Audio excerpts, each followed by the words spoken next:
demande qu'on paye pour te libérer. Et à propos de ce qu'on t'a enfermé, le problème qui t'a mis en cellule, il faut dédommager ces personnes-là. L'argent est parti où? Quand les gens vont venir dire qu'on l'a escroqué 6 millions, Roi Bleu n'a jamais même dépensé 200 000 chez nous.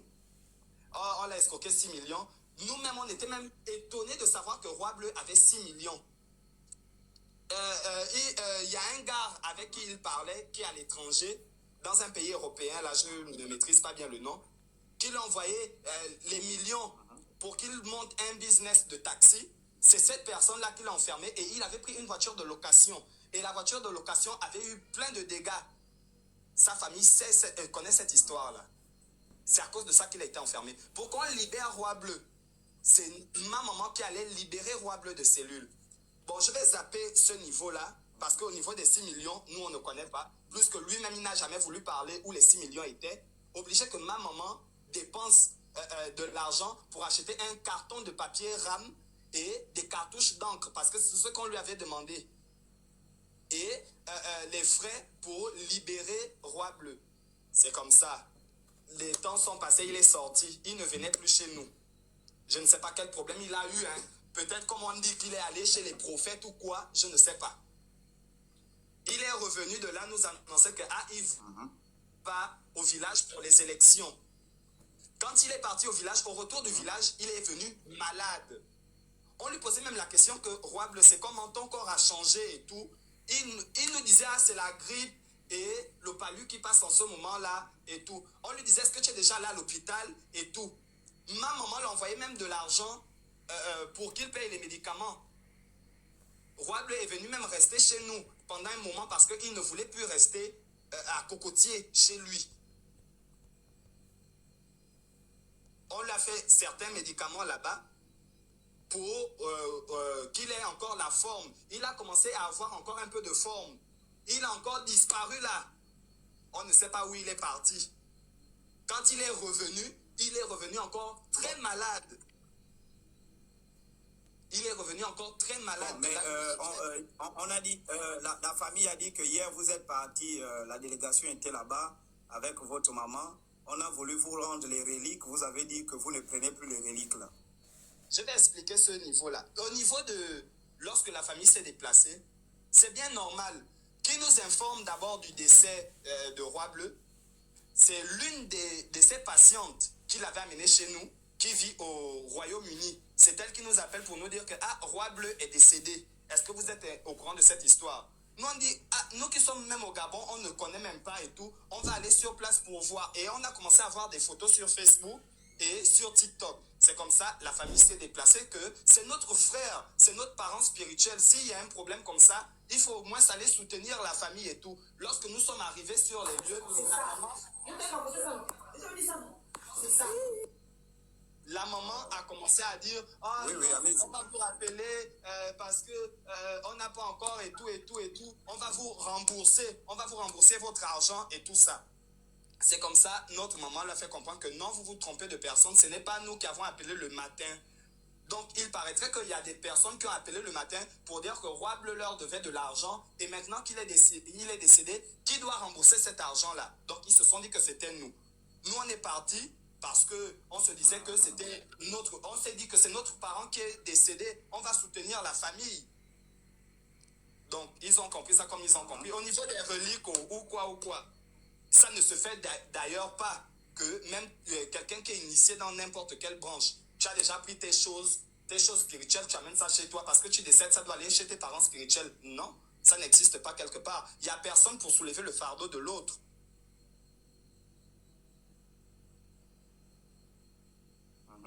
Bon, écoutez, Prince, il y a un rescapé de votre temple. Hein, je vais taire son nom à cause d'une fonction aussi qu'il occupe. Son nom doit pas être cité sur le méta. Mais écoutez ce qu'il dit et vous me dites ce que vous en pensez. Je peux lire ce qu'il a écrit? Vas-y, lis. Alors, il dit le temple, c'est à Singele Ening Zam, royaume de Vengayong, situé à Ondongo. Donc, il dit la femme, c'est la reine, Mengemenzan. L'homme, c'est le seigneur Akomomba. Il faut noter que le mari est camerounais avec des faux papiers du Gabon. Donc, on suppose que c'est votre papa. Voilà. Donc, est-ce que vous pouvez déjà nous expliquer là, avant que je ne lise les autres? Mais comme ce rescapé l'a dit que c'est un Camerounais, peut-être c'était le père de mon père, ou bien c'est lui qui avait enceinté sa mère pour dire qu'il est Camerounais. Ou bien il a des preuves à l'appui. Ah, d'accord. Donc, ça, il était dans vos temples. Hein. Il a fait, d'après 5 ans ou 10 ans dans vos temples. D'accord, on avance. La fille aînée, c'est la grande princesse complice. Bon, il rappelle que dans votre rite, c'est un rite des princes, des princesses, etc. Donc, la fille aînée, donc ta grande sœur, c'est la princesse complice de tous les coups bas. Elle vit en ce moment avec le mari d'une femme qu'on a arraché l'homme. Et la femme aussi est décédée. Donc, il explique qu'il y a un homme qui est venu avec sa femme dans son temple. La femme est décédée mystérieusement et puis ta grande sœur a pris son mari. Comment tu expliques ça? Déjà, cette histoire-là, je ne saurais quoi te dire parce que je ne suis pas au courant de ce gros mensonge-là. Comme tu sais, les Gabonais ou l'homme noir a toujours quelque chose à dire, a toujours une invention à faire et tout. Ils sont toujours en train de créer n'importe quoi parce que quelqu'un est déjà décédé, on va venir dire n'importe quoi, on va venir dire n'importe quoi. Non, ça c'est quelqu'un qui était, je ne peux pas dire son nom. Je ne peux pas dire son nom. Je comprends, c'est simplement pour te dire que... Voilà. C'est simplement pour te dire que cette histoire-là... On continue. Lui-même, il sait où il a pris ça. On continue. Non, écoutez, l'objectif, comme vous voyez, moi, je n'ai pas de position. Voilà, je n'ai pas de position. L'objectif, c'est que il y a des choses qui sont dites, et puis si vous avez la capacité, parce que c'est votre honneur aussi, on suppose, c'est l'honneur de votre temple, l'honneur de votre famille, parce que c'est le nom de votre mère qui est mis sur les réseaux, et donc vous avez le droit également de répondre. Et c'est pourquoi je vous interpellais tout à l'heure pour dire, mais bon, si vous abordez la question des plaintes, vous aurez un tas de plaintes aussi du côté des plaignants, tout ça, parce que chacun va tirer de son côté. Donc vous, puisque vous êtes le fils aîné, l'héritier légal de tout ça, vous avez le droit de défendre. Et donc, certainement, moi je ne fais que on ne fait que donner les avis qui sont là, et puis vous répondez. Il dit ici que tous les bandits quittent ce temple, soit ils tombent gravement malades, donc tous les bandits qui prient dans votre temple, quand ils décident de quitter le temple, parce qu'ils estiment que quand ils arrivent, c'est un paradis, mais après ils découvrent au fond ce qui se passe, donc quand ils décident de quitter, soit ils tombent gravement malades, ou ils meurent. Et il va aller loin, il va dire qu'il y a eu beaucoup, au départ c'était bien, mais après il y a beaucoup de petits-enfants qui ont commencé à décéder. La reine-mère, donc on suppose votre mère, la reine-mère, elle est lesbienne. La reine-mère est lesbienne, elle épouse les autres femmes. Donc elle sort avec les autres femmes dans le temple. Et le mari, on suppose votre papa, couche avec les petites filles du temple. Donc les filles qui viennent pour se faire initier. Et donc il passe son temps à coucher ces filles-là. Les foyers sont brisés. Ça veut dire que quand les couples viennent, vous les arrachez soit les femmes, vous les arrachez soit les hommes. Donc les foyers sont brisés. Plusieurs familles qui pleurent leurs enfants décédés dans ce temple. Donc il y a des gens qui viennent avec des enfants, et puis les enfants commencent à mourir mystérieusement. Ou bien les membres de votre temple, quand les gens viennent, les enfants commencent à mourir mystérieusement. Ils sont originaires de Mimvoul. Ce sont les gens extrêmement machiavéliques. En réalité, ils ne font plus le bouiti. Bon, vous avez précisé que ce n'est pas le bouiti que vous faites. Ils sont dans les pratiques occultes pour servir leur sirène. Donc lui, il estime que vous ne travaillez pas avec le boité. Le boité misoko, vous ne travaillez pas avec voilà, tout ce qui est. Vous travaillez par contre avec les sirènes. Donc les sirènes des eaux qui vous aident dans tout ce que vous faites. Et il dit ici que les témoignages et les victimes sont nombreuses, mais les gens ont peur de dénoncer parce qu'ils subissent des menaces. Donc avant de quitter le live, qu'est-ce que vous pensez de tout ça? Tout ce que tu dis là, j'ai déjà même oublié. Parce que tellement, c'est stupide. Oui, c'est tellement long. Voilà. Mais sur la question que la plupart des gens qui sont là-bas sont homosexuels. Donc les filles sont des lesbiennes, les garçons, la plupart ont l'esprit de l'homosexualité. Est-ce que c'est vrai? Bon, moi je rappelle que je suis un initié aussi. Hein. Et puis par exemple, on peut connaître la dangerosité de travailler avec certaines entités. Qu'est-ce que ça peut causer ou qu'est-ce que ça peut provoquer dans la vie de certaines personnes. ayant marché avec Missiassi, Nzero Missiassi, qui était l'un des plus grands gangas, ayant marché avec Makapa également, le roi des Pygmées, qui a initié à lui au Gondé également. Bon, moi j'ai écouté dans les secrets de Mbandia qu'il y a des esprits avec lesquels on ne travaille pas. Bon, il estime que vous travaillez beaucoup avec les sirènes et puis on se retrouve avec beaucoup des hommes qui sont homosexuels dans votre temple, beaucoup de femmes qui sont lesbiennes. Qu'est-ce que vous répondez à ça? Bon, déjà par rapport à l'homosexualité, je ne connais pas qui est homosexuel dans notre temple, bien que le temple, tout le monde vient, tout le monde part. Les gens qui peuvent venir assister aux veillées, c'est comme dans tous les temples où on nous invite aussi, on va, on voit des homosexuels, on voit des hétérosexuels. Ça ne veut pas pour autant dire que le temple promue l'homosexualité ou bien encore le temple incite... Ou fabrique les homosexuels, parce que ce qu'il dit, c'est que le temple fabrique les homosexuels. Ah, et c'est là d'où on fabrique les homosexuels, parce que tant que ce n'est pas nous qui accouchons cette personne-là, on ne sait pas d'où leur homosexuel. Oui, mais j'ai une question, Prince. Toi-même, tu es hétéro ou tu es homo? C'est juste une question. Moi-même, je suis hétéro. Bien même. Je pine matin, midi, soir, avec un enfant à l'appui. Ma copine est là, même elle écoute comment je parle. D'accord, il n'y a pas de souci. D'accord, il n'y a pas de souci. On est habitué, voici, donc on s'en fout de ça. Et concernant les soi-disant décès, que les gens disent, oh, les gens meurent, les enfants meurent et tout. Moi, je ne connais pas un enfant qui est décédé dans notre royaume. Je ne connais pas un seul qui est décédé dans notre royaume. Peut-être avant que je ne naisse. Mais Prince, si tu ne connais pas, si vous êtes habitué à ça, pourquoi vous voulez porter plainte alors? Laissez les gens s'exprimer. Laissez les gens dire librement. Si vous êtes dans la vérité, pourquoi vous voulez porter plainte? Parce que je me rends compte que c'est une perte de temps d'aller porter plainte. C'est une perte de temps. De toute Donc façon, ils peuvent parler, ils peuvent témoigner. Ceux qui veulent témoigner, témoignent en fait. Voilà, ils ne font que notre promotion, ils ne font qu'une publicité de chez nous. Donc, toute publicité est bonne. Voilà, donc ils peuvent parler librement, ils peuvent se dénoncer parce que les gens disent que les gens qui sont là-bas, quand certains veulent dénoncer, vous les menacez des morts et puis ils assistent au décès de beaucoup de personnes. Donc ils ont peur parce qu'ils se disent que si je dénonce, ce sera à mon tour. Voilà, donc ils peuvent parler librement, c'est ça? Ils n'ont qu'à parler. Combien de personnes se sont fait initier chez nous? Des gens quittent l'étranger, ils viennent, ils se font initier, ils partent. D'autres quittent leur maison dans Libreville, ils viennent se faire initier, ils partent. Après guérison, aucune personne n'est jamais tombée malade, qu'on a été informé. Aucune personne n'est jamais décédée pour dire que c'est Roi Bleu seulement même là qui nous crée maintenant des problèmes. Ce qui montre qu'il ne faut pas aider les gens. Mais vous pensez quoi de la dame qui a témoigné tout à l'heure de la mort de leur maman? Vous pensez quoi de ça? Il n'y a pas seulement Roi Bleu, puisqu'il y a une dame qui a témoigné de la mort de leur maman. Et il y a l'épouse de Roi Bleu qui est venue témoigner.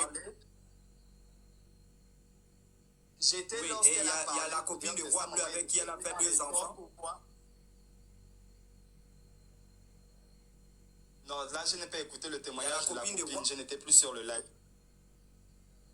Ouais, c'est Bradley qui était sur le live. La copine est venue témoigner que tout ce que vous racontez, c'est le mensonge. Et puis, bon, vous n'étiez pas sur le live. Mais quand vous pensez quoi des propos de la dame qui pleurait que vous avez assassiné sa mère?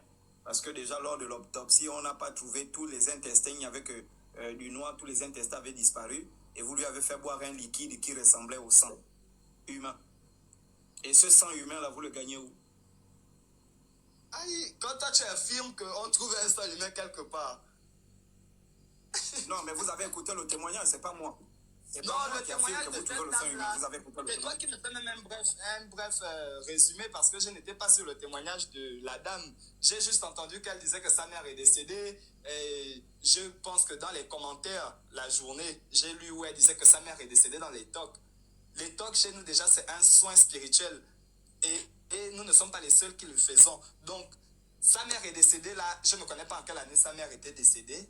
Où elle est décédée dans les tocs, si quelqu'un décède dans les tocs, je ne connais pas. Oui, mais c'est vrai que vous avez demandé. C'est vrai que pour l'initiation de sa mère, vous avez demandé 1 ou 2 millions, c'est ça? On ne connaît même pas d'abord sa mère en question. Il faut qu'elle nous donne le nom de sa maman. On a un cahier d'archives depuis qu'on a commencé à soigner les gens. Elle n'a qu'à donner le nom et puis on va fouiller. Et puis elle va nous dire la date que sa mère est décédée. Et le canzo qu'elle a donné, c'est écrit dans le cahier si elle est arrivée chez nous. Je vois, c'est 2015. Mais il y a un cahier, il y a un registre. Non, je vois dans 2015. Dans le registre. D'accord. Dans le registre. Donnez le nom, hein, mesdames. Donnez le nom de votre maman. Dans le registre. J'ai pas le registre allez-y, pour moi. Voilà. Dans le registre, on met le nom de toutes personnes qui se font initier chez nous, ou bien tous les soins, les personnes qu'on soigne chez nous. On met la date, on met le montant que la personne a donné. Donc, si sa mère a donné 1 million, on va savoir. Si sa mère n'a jamais donné 1 million, on saura aussi. Ça, c'est clair. D'accord. Pour ne pas tirer long, Bradley était sur le live, il a parlé. Et ensuite, il y a... Bradley était sur le live, il a parlé. Ensuite, il y a vous. Je ne sais pas s'il y avait une troisième personne. Les gens disent que vous êtes arrogant, vous parlez des morts avec mépris. Bradley est venu dire que c'était un homosexuel. Voilà, toutes ces choses-là. Voilà, que vous parlez avec beaucoup de mépris, comme si vous vous en foutez des gens. Vous pensez quoi de tout ça pour quelqu'un qui est initié aux traditions? Qui méprise les morts, nous? Oui, l'intervention de Bradley, en fait, il a parlé avec beaucoup d'arrogance. Les gens trouvent qu'il a parlé avec beaucoup d'arrogance. Et voilà, on a l'impression que voilà, vous méprisez les morts, etc.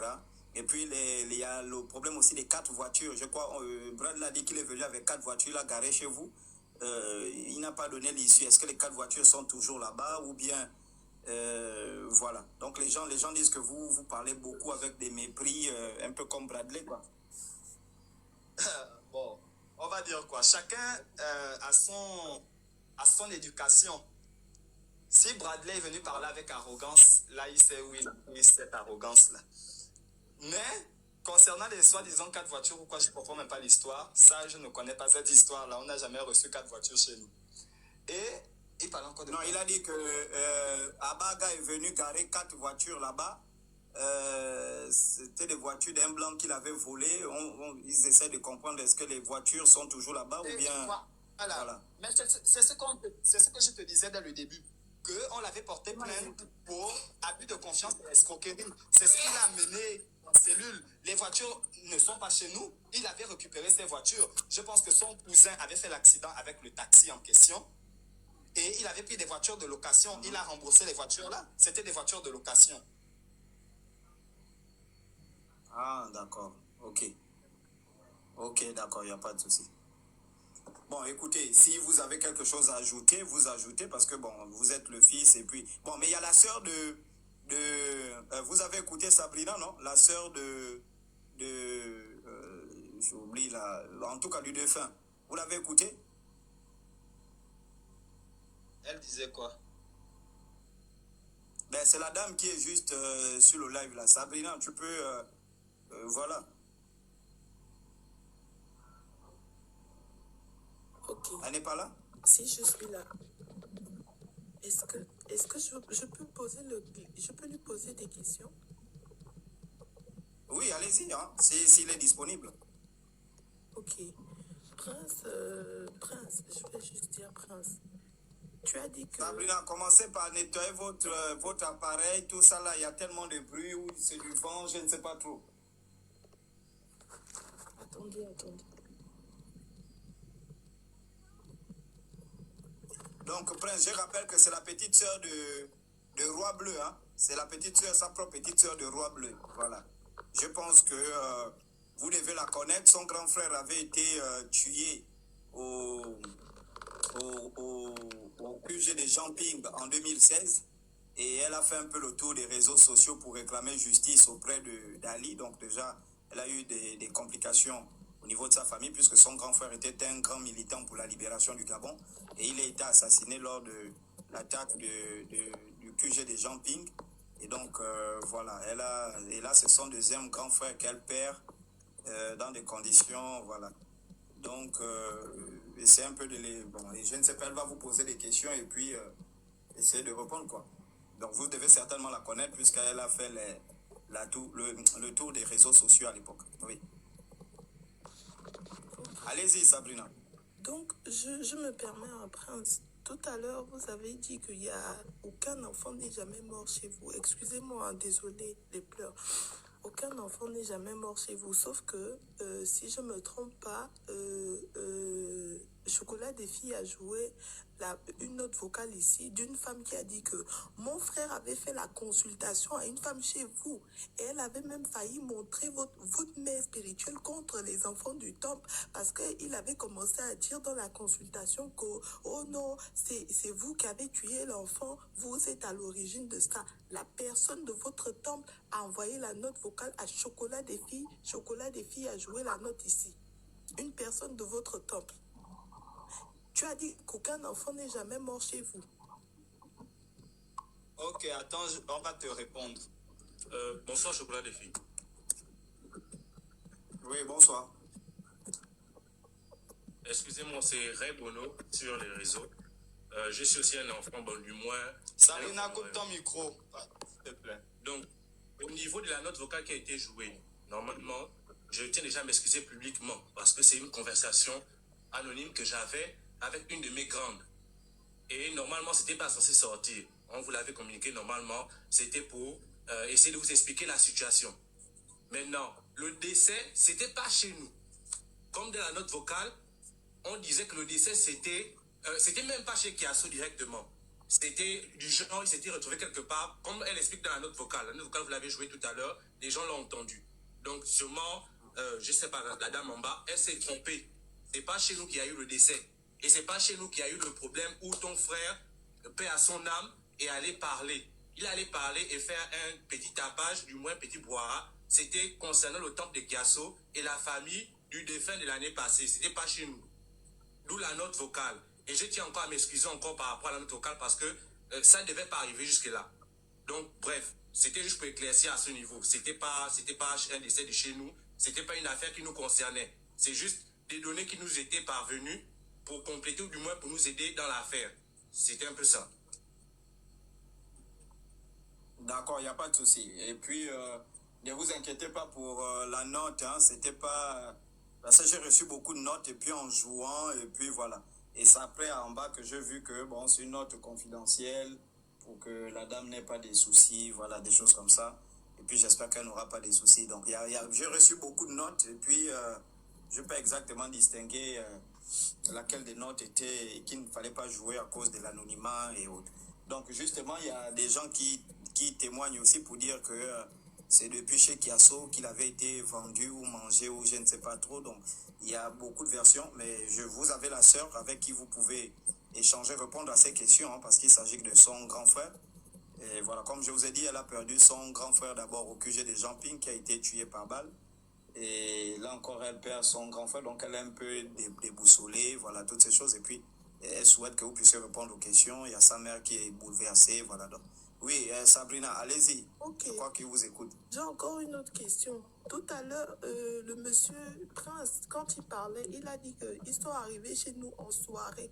Sauf que mon grand frère est mort hier à 9h, à 10h. Vous étiez chez nous. Et Prince a dit que c'est une personne, le fils spirituel de mon frère, qui vous a annoncé le décès depuis le Royaume-Uni. On ne connaît personne au Royaume-Uni. Tu ne comprends rien, maman. Tu ne comprends rien. Et ok, je dis, hein, Prince a dit tout à l'heure que c'est quelqu'un qui vous a annoncé le décès de mon grand frère, son enfant spirituel qui vit au Royaume-Uni.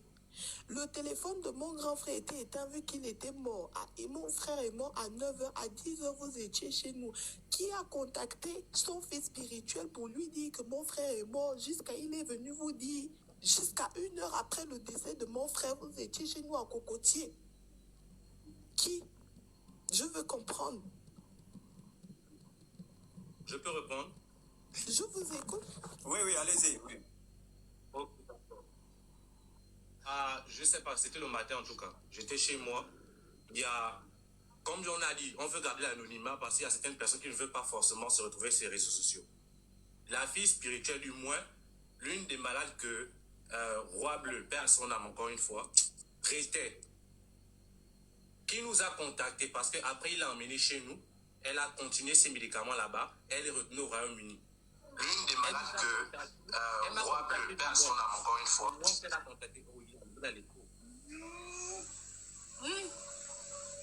Quand elle m'a contacté, elle m'écrit que j'entends là-bas que Roi Bleu est décédé. Qu'est-ce qui se passe? Est-ce que le royaume là-bas, vous êtes au courant? J'ai dit, comment ça? Il est décédé, il a eu quoi, les quoi, comme machin? Bref, je suis directement allé appeler papa. J'appelle papa, il me dit, n'est pas au courant de cette affaire, essaie d'en savoir plus. J'ai appelé Prince Élysée, j'ai appelé maman. Maman, malheureusement, elle était occupée, elle était encore au travail.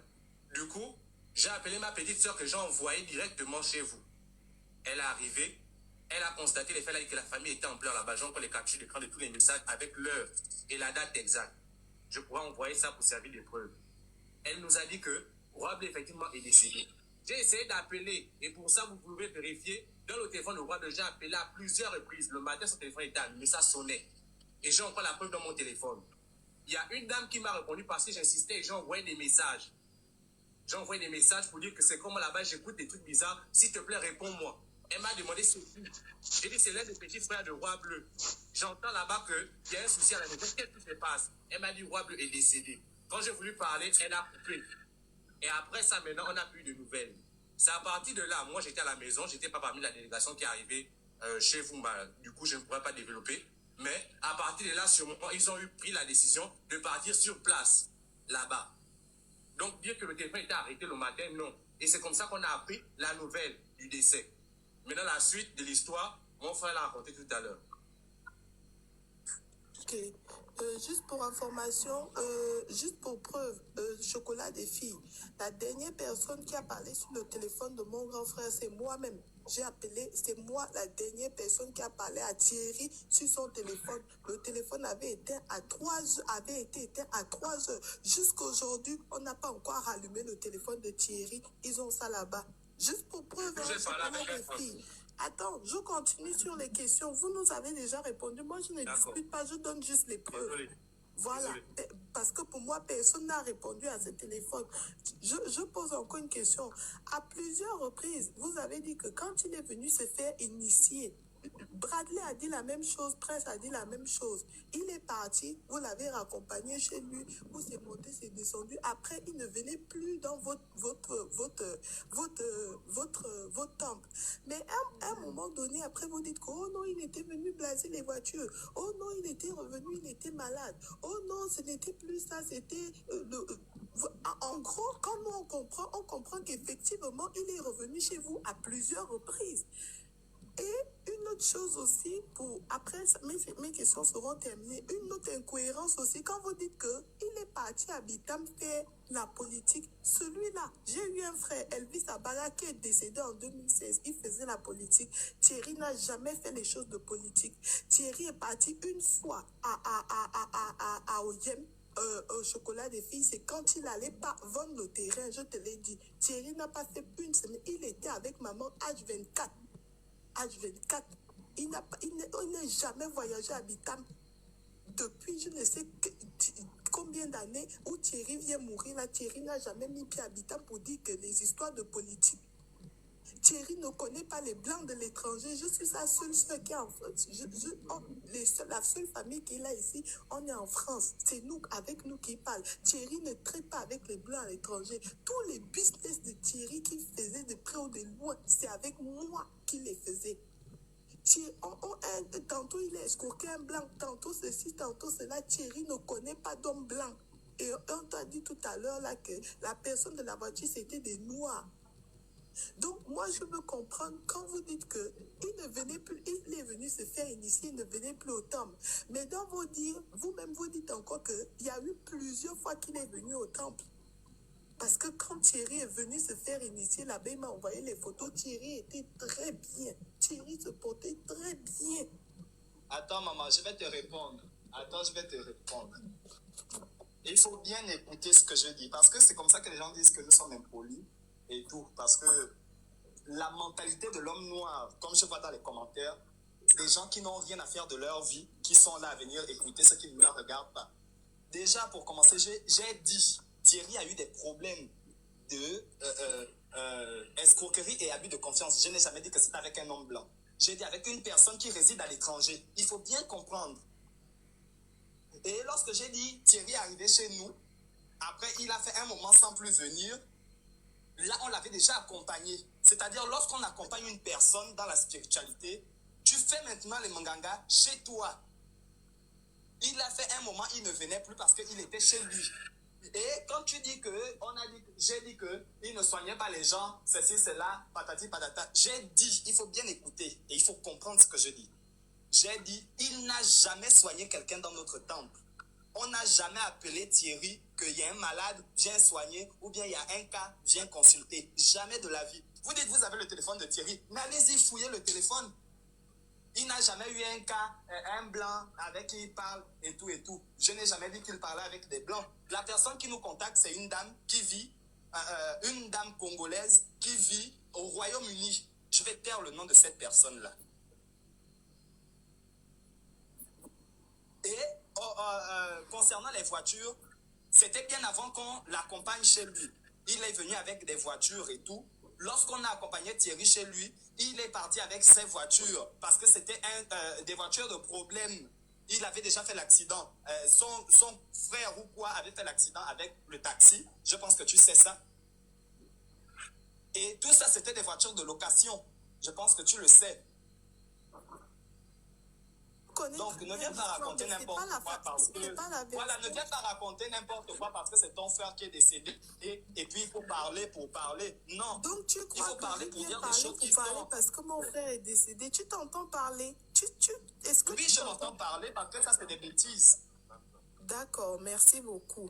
Donc pour finir, je te donne juste une réponse à toi et à tout votre temple. Vous avez passé des pactes avec Thierry. C'est lui que vous avez pu avoir. Mais moi, je n'ai aucun lien avec vous. Je ne sais pas si quand vous avez fait vos choses, vous vous êtes renseigné sur qui était le père de Thierry. Mais comme ma mère, elle est montée sur ce live ce soir, tu es entre nous. Moi, je ne suis pas dans les histoires dont on va aller porter plainte, ceci, cela. Mais moi, je m'arrête là.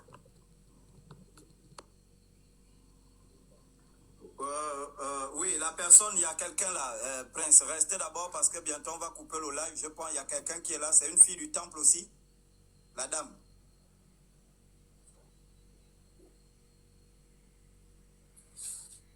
La dame là, vous êtes du temple, non? Qui avait demandé à monter.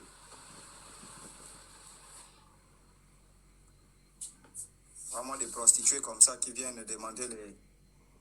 voilà. Il y a quelqu'un là, je ne sais pas si ce sont des gens il y a des gens du temple là qui ont dit qu'ils devaient monter. Je ne sais pas si elles sont là rapidement ou des rescapés ou je ne sais pas comment on les appelle là. Rapidement, oui, rapidement. Je suis fatigué déjà là, oui.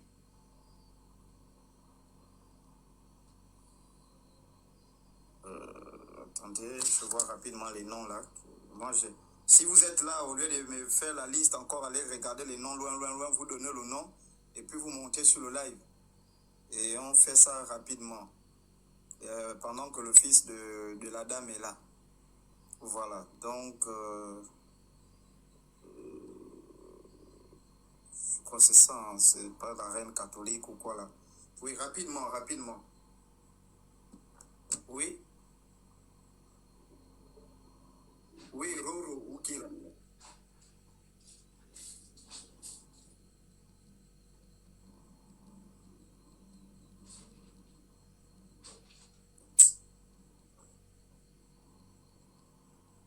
Oui. Bon, d'accord, donc écoutez, je vais... Vous avez écouté tout le monde, hein? Vous avez écouté tout le monde sur cette histoire. Et puis, comme j'ai dit, je réitère mes condoléances à la famille. Voilà. Pour le décès de votre frère. Et c'est pourquoi, on l'a toujours dit, parfois la justice, bon, écoutez, la famille a écouté les versions qui ont été données, Sabrina. Vous avez écouté les versions, vous avez la version, vous avez écouté un peu tout ce qui a été donné, les rescapés du temple, vous avez les propriétaires du temple. Ensuite, il y a les versions du côté de la famille. Et puis, ce sera à vous, en conseil de famille, de décider. Le peuple gabonais aussi, le peuple, en tout cas la communauté internationale, présente sur notre live ici. Tout le monde a écouté, hein, voilà, la version. Et chacun peut en tirer ses propres conclusions. Et donc, nous, on aura... on est juste là pour accompagner des gens qui ont besoin de nous dans la dénonciation de tout ce qui est faux. Nous rappelons que nous ne faisons pas la loi à la place de la justice. Et donc, ceux qui nous interpellent, rassemblez vos preuves. Si vous nous interpellez, c'est dans le sens de vous accompagner. Rassemblez les preuves et nous, on va vous accompagner dans la dénonciation. Parce que le live de ce soir, je n'ai pas fait une dénonciation. Voilà, j'ai posé un thème par rapport à ce qui m'a été dit et puis chacun vient donner son avis. Maintenant, ceux qui veulent qu'on les accompagne dans une dénonciation ou bien une contre-dénonciation, ben, il faut avoir des preuves. Il faut rassembler les preuves. Voilà, parce que quand on rentre maintenant dans une dénonciation ou une contre-dénonciation, là, il faut avoir les preuves. Mais si c'est un problème qu'on te pose, j'appelle les deux parties, comme je fais le soir là, j'appelle partie 1, partie 2, et puis moi je pose, et puis les deux parties viennent donner leur avis. Et donc, c'est la même chose que nous allons faire certainement le 1er ou vendredi. Je vais vous annoncer avec le jeune qui a été brûlé au 2e ou au 3e degré dans un temple. Et donc, nous allons convoquer la famille. Ils vont s'asseoir, ils vont donner leur version. Et si toute la famille a les preuves que le temple a tort, nous, on va attaquer le temple. Voilà, maintenant, en tout cas, on va écouter. Donc, vous avez écouté ce qui a été dit, tout ce qui a été dit, tout ce qui a été déposé des deux côtés, des deux parties. Voilà, et puis, c'est à vous de... oui, ça c'est qui? Il y a une dernière personne, c'est quoi?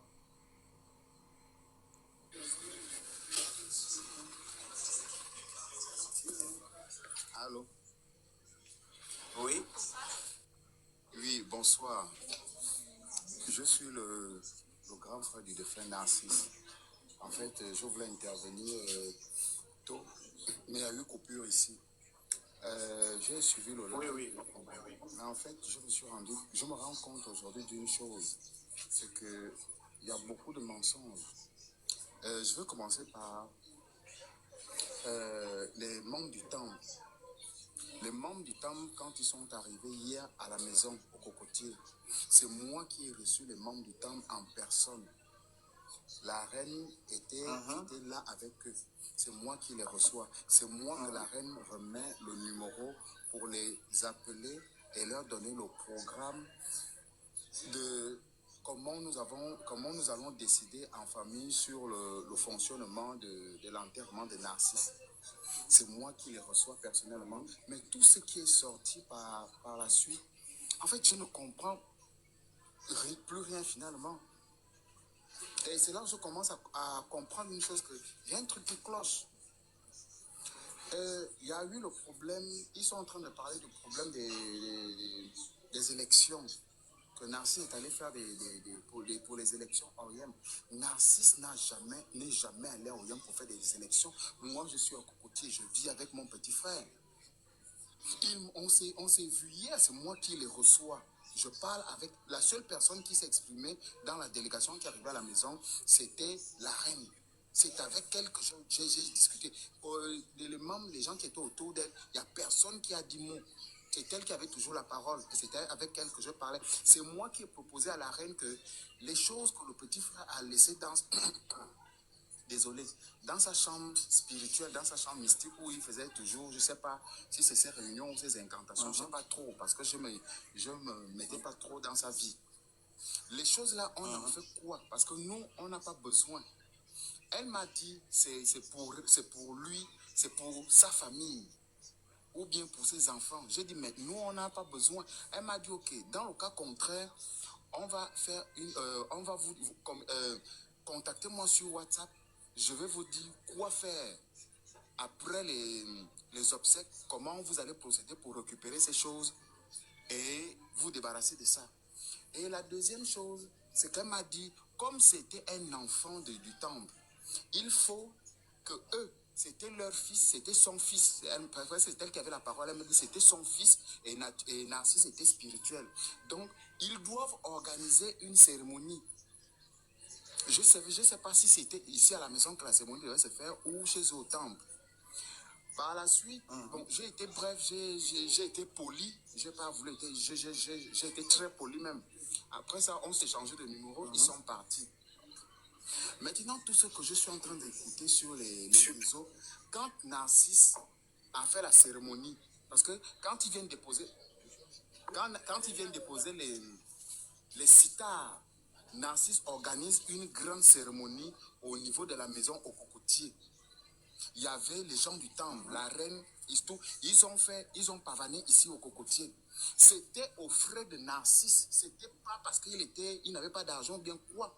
C'était aux frais de Narcisse parce qu'il a eu à payer, il a payé la bouffe, il a payé la boisson, il a eu des trucs qu'il a eu à faire. Ça là, ça ne se fait pas gratuitement. Venir te déposer 2 sitars. En fait, j'aimerais comprendre, est-ce que ça se fait gratuitement? Ça ne se fait pas gratuitement. Il faut de l'argent. Et en ce moment-là, Narcisse avait de l'argent. Ils sont en train de parler de 4 véhicules. Narcisse n'avait pas 4 véhicules. Je suis vraiment désolé. Il n'avait pas 4 véhicules. Il y a tellement de mensonges. Au début, j'ai cru. En fait, j'avais confiance à cette dame. J'ai cru à tout ce qu'elle me racontait. Mais au fur et à mesure que les gens du temple interviennent, mais je me rends compte qu'en fait, ils sont en train de mentir. Mais le problème, c'est que dans leur mensonge, ils ont eu à rencontrer des membres de la famille. Mais au jour d'aujourd'hui, dans leur mensonge, ils ne mentionnent même pas qu'on s'est rencontrés, qu'on a eu à discuter ensemble. Le problème que Narcisse était enfermé. Narcisse, lui, il était enfermé, mais ce n'était pas dans le cas de l'escroquerie ou bien quoi que ce soit. On est en train de parler du décès du petit. Nous, on a besoin de réponses. Mais même, supposons qu'il était homosexuel. Pourquoi venir parler de ça sur les réseaux sociaux? Qu'est-ce que ça a à y voir, l'homosexualité, à y voir dans le décès d'un de vos frères? Ça, c'est sa vie intime. Pourquoi venir même parler de ça sur les réseaux sociaux? Moi, je n'ai jamais parlé de ça. Et je ne parle même pas de ça. On est en train de parler de son décès. Narcisse est décédé aujourd'hui. Je voulais rebondir. Excusez-moi. Oui. Il était homosexuel pour de vrai parce que vous dites que vous n'avez jamais parlé de ça. Donc vous étiez au courant qu'il était homosexuel, c'est ça? Non, je vais être franc avec vous. Les gens ont dit des choses, les gens ont parlé, mais moi, je n'avais jamais vu. Donc, du coup, voilà pourquoi je dis, lui et moi, on n'a jamais eu ce genre de conversation parce que je ne m'intéressais pas trop à ce qu'il faisait. Je me disais, c'est un grand garçon, il sait ce qu'il fait. S'il prend des décisions, en fait, c'est pour son bien. C'est un grand garçon dont il peut se défendre seul. Donc, voilà pourquoi j'ai parlé ainsi. Maintenant, Narcisse a eu de l'argent. Narcisse a eu énormément d'argent. Narcisse, quand il a eu cet argent, c'est là où il a organisé le truc qu'on a amené, la cérémonie où on a amené des sitars à la maison. Moi-même, j'étais là. J'ai vu la reine, j'ai salué la reine. J'étais même à la cérémonie. Et il devait pavaner au quartier. C'est-à-dire, je ne sais pas si vous connaissez bien Cocotier. Quand vous êtes à l'entrée du motel Cassave, au pavé, ils sont venus, ils sont sortis par là, ils ont fait demi-tour, ils sont descendus au pavé jusqu'à la pompe publique. Ils ont fait demi-tour, ils sont revenus à son appartement. Il y avait des chants, on a dansé, on a bu toute la nuit. Moi, j'étais là, la reine, si. Je ne sais même pas pourquoi elle n'arrive même pas à réagir. Et c'est des personnes qui sont autour. Pourquoi autant de mensonges? Pourquoi autant de mystères? En fait, je comprends maintenant au jour d'aujourd'hui que tout ce mensonge, ça cache quelque chose. Parce que vous ne savez pas, votre frère, voilà.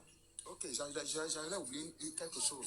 La dernière fois que Narcisse était enfermé, Narcisse est tombé malade. Quand Narcisse tombe malade, j'avais eu une conversation sur WhatsApp avec la reine.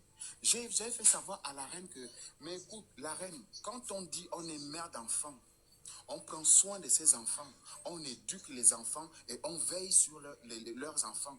Mais comment se fait-il qu'un de vos enfants tombe malade? En fait, vous n'êtes pas au courant. Vous ne veillez même pas. C'est peut-être quand vous entendez que c'est déjà le pire, c'est là où vous apparaissez, on ne sait même pas. Vous êtes quel genre de mère? Et à chaque fois que Narcisse a eu des problèmes, c'est juste, moi j'appelle ça l'acte de présence. Parce que quand Narcisse a eu des problèmes sur ce qu'eux ils sont en train d'appeler escroquerie, parce que en fait, je comprends tous, ne font que répéter la même chose. C'était l'escroquerie, c'était l'escroquerie, c'était l'escroquerie. Mais finalement, si c'était de l'escroquerie, pourquoi Narcisse n'a pas fait de la prison? Où a-t-il trouvé de l'argent pour payer? Pourquoi a-t-il exigé que la grande sœur vienne voir la princesse pour récupérer l'argent, puisqu'il avait déposé un cash là-bas pour des travaux qu'on devait effectuer sur lui? Mais tout cela, c'est toujours le mensonge, c'est toujours les mêmes choses. Ça revient, ça revient, ça revient. Et chaque personne a sa version. Et c'est comme vous avez dit, à chaque fois qu'il y a l'un d'entre eux qui est au téléphone, on a l'impression qu'il y a une personne qui chuchote à côté. Mais bon, écoute, ça fait très mal, tu vois un peu. Moi-même, là où je vous parle, là, je n'ai pas encore genre le moral. J'ai perdu mon petit frère, tu vois. Mais quand je vois ces soi-disant frères venir raconter des mensonges sur le méta, sincèrement, ça me déboussole encore. En fait, quand la petite soeur a fait ce live, moi, je me suis dit, ils vont pas se défendre, tu vois un peu. Ils vont juste parler de ce qu'ils ont vécu avec lui. Même si la petite soeur va raconter des trucs, oh, voici ce qui s'est passé, je me suis dit, ah, eux, ils vont se rappeler des bons moments. Mais quand ils se défendent dans le mensonge, à un moment donné, je comprends que, en fait, si tu te reposes de rien, tu n'as pas à te défendre, tu n'as pas à être arrogant, tu n'as pas à être malveillant. Au contraire, tu as perdu ton frère. Tu dois maintenant raisonner par contre la personne qui est en face de toi. Et sincèrement, ce soir, je suis très déçu de leur comportement. Voilà un peu, je vais un peu en arrêter là, puisque sincèrement, Oui, j'en ai exactement. Merci. D'ailleurs, c'est ce que j'ai leur dit. Je leur dis depuis la journée, quand certains m'ont écrit que oui, on est en train de préparer, on va porter plainte. J'ai dit, mais attends, vous avez perdu, quelqu'un était dans vos temples, il est perdu. Les gens qui ont perdu la personne, c'est normal qu'elle soit dans les spéculations et elle veut comprendre, puisqu'il a parlé avant de décéder. Et ne connaissant pas où leur frère priait, c'est l'occasion d'expliquer ce qui s'est exactement passé. Mais pourquoi vous cherchez à porter plainte, dire qu'on va porter plainte, on va déposer plainte? Écoutez, comme je dis, je ne suis pas dans une position, d'attaque ou de défense. Je suis vraiment dans une position où la petite m'a contacté avec toute l'histoire, avec la petite qui pleurait. Et puis je dis, bon, ce genre de choses, on organise un live et puis chacun va parler. Parce qu'on peut avoir, il y a forcément quelqu'un qui va amener une autre version que, voilà, celle que, voilà.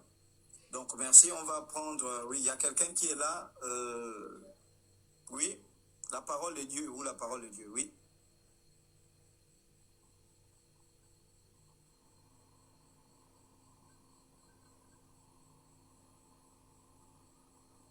Il y a toujours que des chrétiens, des imbéciles, hein. C'est-à-dire que tu montes dans un live, pendant que quelqu'un parle, toi tu fais le bruit, et quand on te donne la parole, tu ne parles plus. C'est ça là, l'imbécilité des chrétiens en fait. Et on ne sait pas pourquoi tu montes même dans ce live. Hein? C'est ça le caractère imbécile des chrétiens.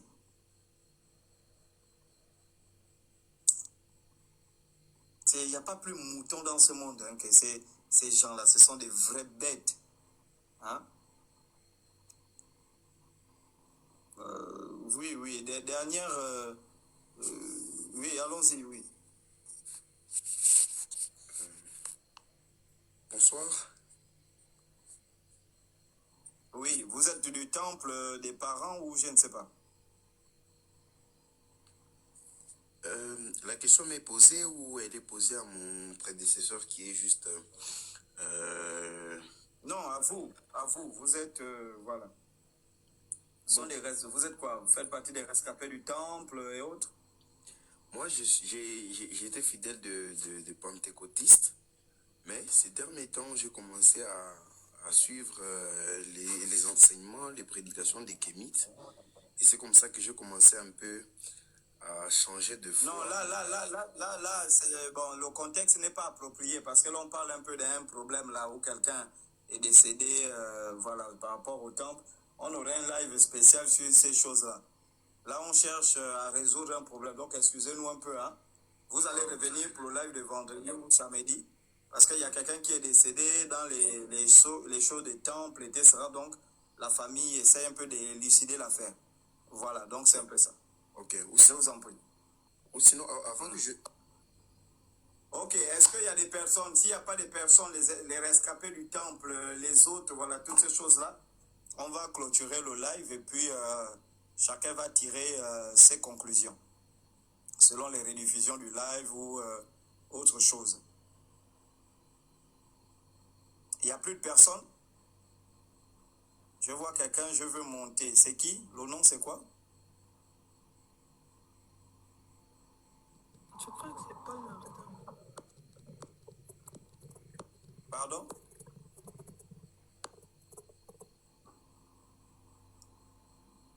Paul Martin, c'est qui?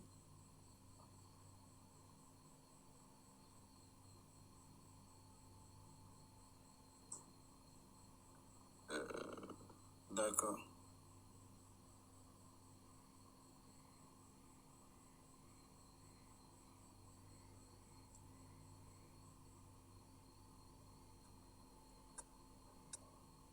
Bonsoir. Oui? Je ne suis ni un parent, ni un fidèle du temple, mais est-ce que vous me permettez quand même d'intervenir parce que je suis célèbre depuis le début. Intervenir sur quelle question? Bon, Parce que là, on veut les témoignages, on veut les gens des rescapés ou bien les témoignages, parce que c'est une affaire, voilà, la personne est décédée aujourd'hui. Vous voulez intervenir sur quelle langue? bon, j'aimerais donner mon avis par rapport à tout ce qui a été dit parce que je suis célèbre là depuis le début en fait. Bon, allez-y, oui. Bon, moi je dirais que cette affaire-là, il y a beaucoup de zones d'ombre, comme je le disais, parce que, comme je le dis, il y a beaucoup de zones d'ombre et vraiment, il faut voir clair. Et j'aimerais interpeller aussi les adeptes du temple, parce que je les suivais dans leur manière d'intervenir. Comprenez d'abord qu'il y a une famille de l'autre côté qui est meurtrie. La famille est meurtrie. Donc, par votre manière, vous pouvez, je ne sais pas, essayer d'apaiser leur douleur ou bien attiser encore le feu. Et ce n'est pas bon. Parce que celui qui est parti, je pense que, d'après ce que vous dites, il était votre frère spirituel. Et voilà ces frères aussi de la chair de la famille qui sont là d'un côté. Donc, essayez un peu de voir, parce que c'est la mort d'un être humain, c'est pas, je ne sais pas quoi, c'est pas. Et il y a aussi des incohérences. Il y a certaines incohérences que j'ai soulignées dans l'intervention de certains adeptes du temple.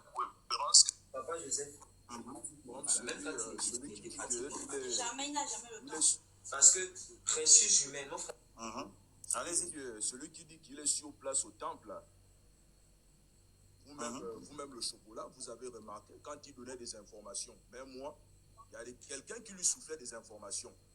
Et je ne pense pas que quelqu'un qui dit qu'il est sur place, il a vécu les événements, quelqu'un d'autre ne peut pas venir lui souffler les réponses. C'est pas cohérent, ça ne colle pas. Est-ce que vous voyez? Donc c'est ce que moi je tenais à dire. Parce que j'ai écouté les récits et j'ai remarqué aussi ces petites nuances-là.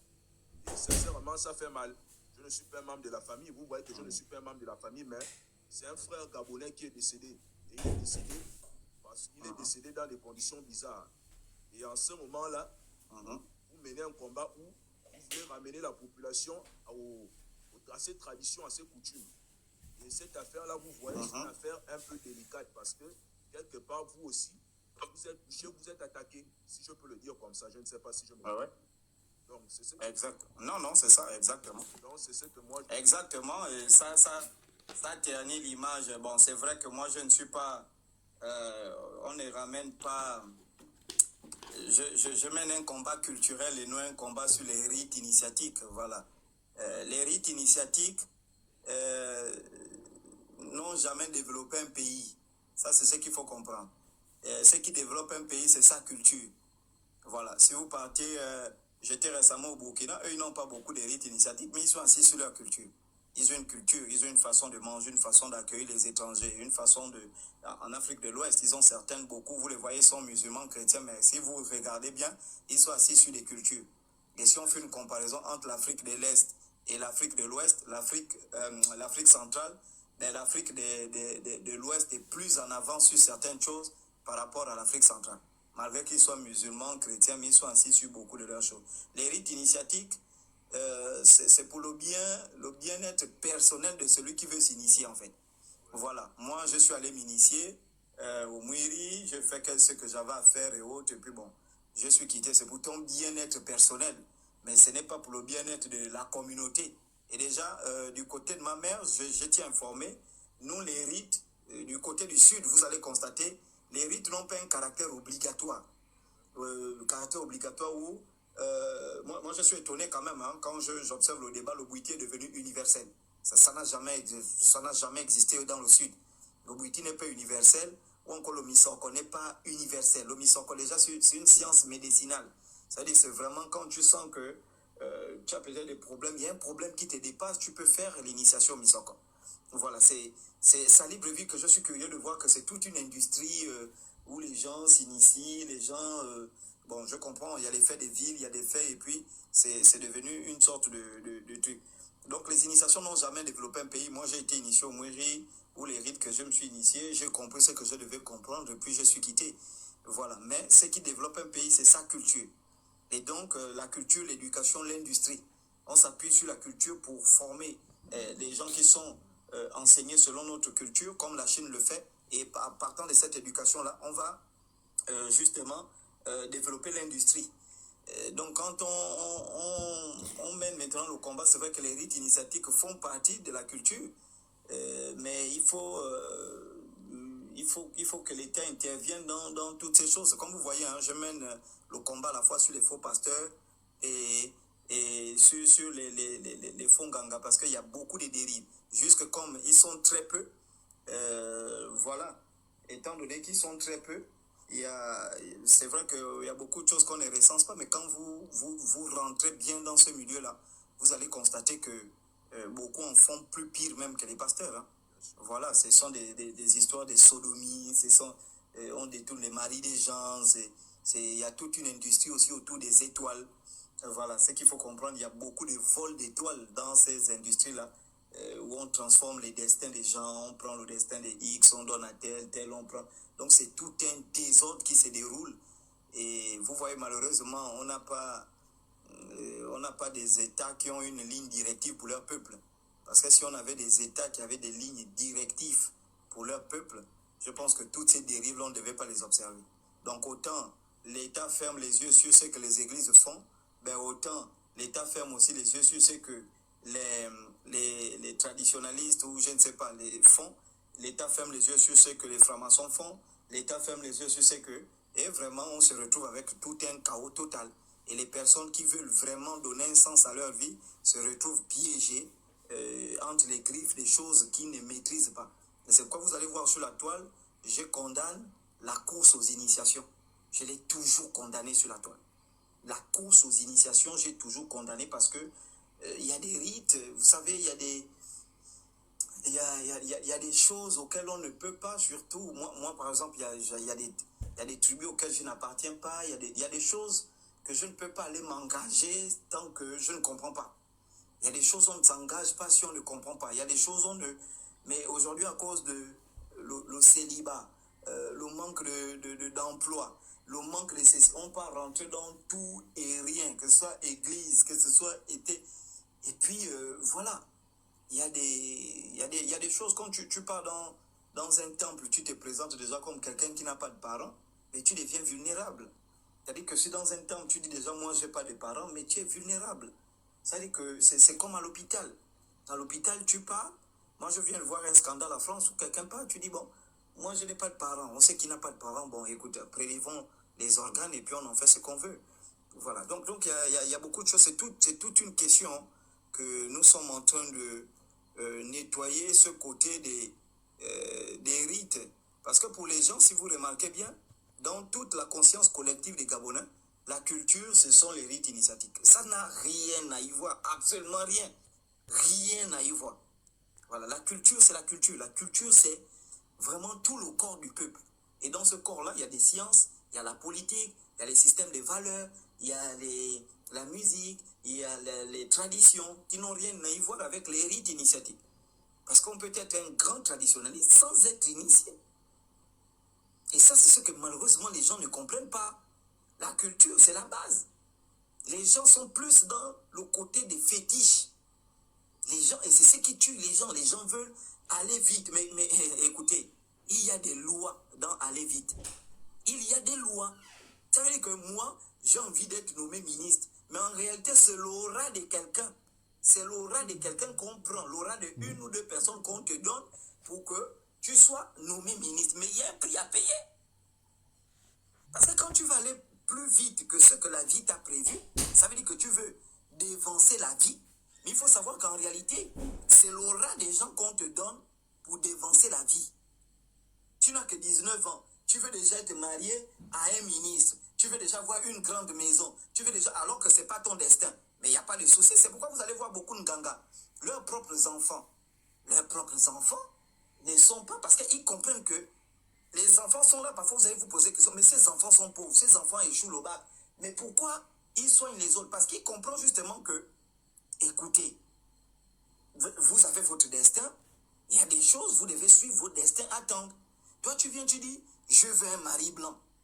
Mais tu n'es pas destiné à avoir un mari blanc. Tu es destiné à avoir un mari noir. Mais toi, tu veux le blanc parce que tu vas là en Europe. Il y a un prix à payer. On va te donner le blanc, mais en contrepartie d'une chose. Parce que ce sont les lois de l'univers. Ça veut dire que l'univers réclamera toujours ce que tu lui as pris. Malheureusement, c'est ce que les gens ne comprennent pas. C'est pourquoi il faut d'abord être enseigné sur les questions des rites. Il faut être enseigné. Moi, j'ai un côté fin. Je suis allé chez les bilobes. On a dit, on va initier. Les bilobes ont dit coq. Ils ont dit non, coq. C'est l'enfant d'autrui. On ne peut pas l'initier. Moi, j'ai vécu ça. C'est que moi, je suis en train de vous dire. Les bilobes ont dit, on ne peut pas l'initier. Il a un côté fin. On ne peut pas. On ne veut pas de problème. S'il lui arrive un problème, on ne veut pas. Donc, il faut déjà comprendre qu'il y a des rites où, quand les gens sont sincères, on te dit que, ah, mon frère, ces rites-là, ça n'appartient pas à votre ethnie. Va dans votre ethnie là-bas. Il y a des rites qui sont propres à vous. On a refusé. Moi, je parle. Mon grand frère, il est là, le diplomate. Il sait de quoi je parle. Il est là. Il sait de quoi je parle. On m'a refusé. On a dit, tu es l'enfant des femmes. On ne peut pas t'initier. On ne peut pas. Parce qu'il y a des rites qui sont réservés à des familles. Il y a des rites qui sont réservés à des clans. Il y a des rites où on donne à quelqu'un quelque chose, c'est juste pour le développement de sa famille. Il y a des rites comme ça. Il y a des rites, même au sud, là, il y a des rites où c'est en fonction du clan. Parce qu'il y a la famille, dans la famille, il y a le clan, il y a la tribu, il y a l'ethnie. Il y a des rites qui sont réservés à des tribus. Et que si tu n'appartiens pas à cette tribu-là, on te dit, tu ne peux pas toucher à ça. Parce que c'est un rite tribal. Et c'est pourquoi moi, ayant cette connaissance-là, je monte pour dire aux gens, faites attention. Quelqu'un va passer sur la toile, vous dire, 1000 initiations à 5000. Depuis quand on vend les initiations à 5000? Depuis quand on vend les initiations à 5000? Hein? Depuis quand? On va vendre l'initiation à 5000. Donc, il y a des rites comme ça. Vous voyez que, en fonction de l'évolution des sociétés et les problèmes que les gens rencontrent, l'industrie autour des initiations s'est développée. Et l'industrie autour de ces initiations, on a tout le monde. On a des pasteurs qui s'initient, vont avec dans les églises. Il y a des gens qui s'initient, vont avec dans... Mais il faut comprendre que ces trucs-là, attention, il y a toute une industrie autour du vol des étoiles. Il y a toute une industrie. Moi je vous prends un exemple. Il y a des familles qui ont reçu des ceintures protectrices. Ça veut dire qu'ils ont été blindés. Alors, j'expliquais ça à une dame tout à l'heure. Ça veut dire que votre ancêtre, ou je ne sais pas, vous a protégé il vous a mis dans un cercle. Pour vous protéger. Parce qu'il estime que dehors de ce cercle-là, il y a des gens qui vont peut-être vous envoûter. Mais en dehors du cercle-là, il y a peut-être l'argent. En dehors du cercle-là, il y a peut-être les voitures. En dehors du cercle-là, il y a peut-être. Mais le prix, c'est que dehors, là, si tu sors du cercle, il y a l'argent, mais tu ne vas pas durer, tu vas mourir. Donc, voyant ça, il a protégé quelqu'un. Et donc, toi, tu vas rentrer là, tu vas commencer à dire, mais ma vie n'avance pas, on nous a bloqués, on nous a fait ceci, parfois c'est pour, ils vous ont protégé et ils ont sacrifié certaines choses de la vie pour votre protection. Ce qui fait quoi? Vous allez casser cette protection-là. Allez, non, il faut sortir parce qu'il faut aller chercher le mariage. Parfois, il y a des choses qu'on peut te faire pour dire que, bon, entre la vie de l'enfant et le mariage, parce que si tu laisses l'enfant dehors comme ça, il meurt. Bon, entre sa vie et le mariage, tu préfères quoi? Le parent va dire, bon, sacrifier le mariage, mais protéger pour que il ait des enfants, il vive au moins longtemps dans sa vie jusqu'à ce qu'il meure naturellement. Parce que les attaques qu'on reçoit de notre côté là, si on ne fait pas ça là, il va partir. Et donc, qu'est-ce qu'on fait? On sacrifie le mariage. On dit, bon, la génération là, le mariage est dehors, mais on vous met dans un cercle. Il faut savoir que dans le cercle là, tu n'auras plus de mariage. Tu vas faire des enfants, tu vas faire, mais le mariage, tu n'auras plus parce que c'est la condition pour garder cette vie-là. Maintenant, toi, tu as dit non, je vais me marier, les liens de famille, les liens. Ouais, te voilà, toi, tu vas sortir de l'enclos. C'est comme l'enclos, hein. Celui qui met ses moutons, ses poules dans l'enclos parce qu'il sait que dehors, il y a les serpents. Celui qui met ses moutons dans l'enclos, il sait que dehors, il y a les loups. Dehors, il y a les voleurs. Mais le mouton va se plaindre. Que, oh non, moi je suis là, je mange que la même herbe. Les autres moutons se baladent. Moi, je ne me balade pas. La poule va dire non, les autres s'envolent. La poule va regarder les oiseaux. Oh non, les oiseaux s'envolent, moi aussi je vais m'envoler. Ah, la poule. Où toi tu veux sortir là, il y a les serpents qui t'attendent. Reste dans l'enclos. Parfois les serpents là viennent à côté du poulailler, mais ils n'arrivent pas à rentrer parce que justement il y a une ceinture protectrice. Parfois les loups viennent là, à côté de l'enclos. Ils veulent rentrer, mais ils n'arrivent pas à rentrer parce que le berger est là, parce qu'il y a les trucs qu'on a eu à mettre. Quand tu vas dire non, je vais sortir. Et voilà, tu sors, tu vas manger la bonne herbe. Tu vas manger, mais sache que le loup, il te gagne. Tu vas manger. Après, il saute sur toi. Oh, mais il réussissait bien, il travaillait bien. Il est mort comment? Il est sorti de l'enclos. Donc, il y a beaucoup de choses. Il y a des choses où, parfois dans l'enclos qu'on t'a mis là, tu ne dois plus sortir, aller t'initier. Parce qu'on t'a mis dans un enclos. Et le problème des gens, je vous dis, écoutez-moi mes frères et sœurs, les gens sont ils sont pressés. Et c'est pourquoi vous les voyez, ils sont pressés, je vous dis. L'homme ne veut plus travailler, il ne veut plus patienter. La chose qu'on accuse aux pasteurs là, les chrétiens là, en fait c'est l'esprit de l'Africain. L'Africain c'est... Mais moi qui peut savoir que moi j'ai commencé l'école à 12 ans? Qui peut le savoir? Sauf mes parents qui le savent. J'ai commencé l'école à 12 ans. Est-ce que vous comprenez un peu? Je n'ai pas eu des trucs, non, voilà, toutes ces choses-là. L'impatience en train de tuer les gens. L'impatience. On veut avoir les voitures, on veut réussir au poste, on veut être nommé. Les prochaines nominations, papa, mon nom doit être dedans. Les prochaines nominations, mon nom doit être... Mais il y a un prix. Il y a un prix, l'univers ne donne rien sans rien. Si l'univers te donne quelque chose sans rien, c'est que c'est cette chose que l'univers avait prévue pour toi. Sachez-le bien. Si l'univers te donne une bonne femme sans rien, sache que c'est ce que l'univers avait prévu pour toi. Et il y a toujours un prix à payer. Ça veut dire que tu peux avoir une femme qui ne ment pas, qui te dit la vérité, mais elle ne s'est pas préparée. C'est le prix à payer. Tu vas voir une femme qui s'est très bien préparée, tout ça. Mais la saleté, elle ne sait pas laver. C'est le prix à payer. Tu vas voir une femme qui sait laver, qui est propre, tout ça, mais elle ne sait pas accueillir les gens. C'est le prix à payer. On t'a donné une femme qui sait laver, qui sait préparer, qui sait faire tout. Mais tu aurais un problème avec elle au niveau de l'accueil. C'est le prix à payer. Tu ne peux pas avoir une femme qui sait laver, qui sait préparer, qui sait repasser, qui sait accueillir les gens. Soit au lit là-bas, elle ne connaît rien. C'est le prix à payer. Si au lit, elle connaît le lit, elle connaît les femmes, elle connaît tout, elle connaît la bordellerie, on la colle ça. Ça veut dire qu'elle fait tout, mais la femme, elle a tout, elle est bien. Mais qu'est-ce qu'elle cherche encore dehors? C'est le prix à payer. Ça veut dire qu'il y a quelque chose qu'on obtient, il y a quelque chose, il faut attendre que l'univers vous donne. Il faut faut attendre que l'univers vous donne. Et moi, c'est le problème que je rencontre quand je vais en Europe. Les gens viennent chocolat. Je n'ai pas le travail depuis là. Mais la France est en crise. Le pays, la France, est endetté. Quand un pays endetté doit rembourser les bons, les entreprises qui ne sont plus payées par l'État et autres vont diminuer leurs effectifs. C'est normal que certaines personnes soient licenciées et que l'accès à l'emploi devienne dur. C'est ce qu'on appelle la situation du chômage, qui est une situation de déséquilibre entre l'offre et la demande d'emploi. Les entreprises qui sont en capacité d'offrir l'emploi n'ont pas suffisamment de moyens pour rémunérer cet emploi, donc ils vont diminuer les offres d'emploi. Et ceux, les diplômés qui sortent des universités, ne peuvent pas tous accéder. Forcément, il y aura une cuvée qui sera prise, l'autre sera dans le chômage. Ce qui fait que ce chômage-là n'est pas une malédiction. Mais les gens vont faire quoi? Tu vas sauter, oh non, ça ne va pas, chocolat, ça. Te voilà, toi, tu vas aller voir un Béninois, tu vas aller voir un Togolais, pour dire, oh non, vraiment le chômage en France, ça ne va pas. Il va te dire, il n'y a pas de souci.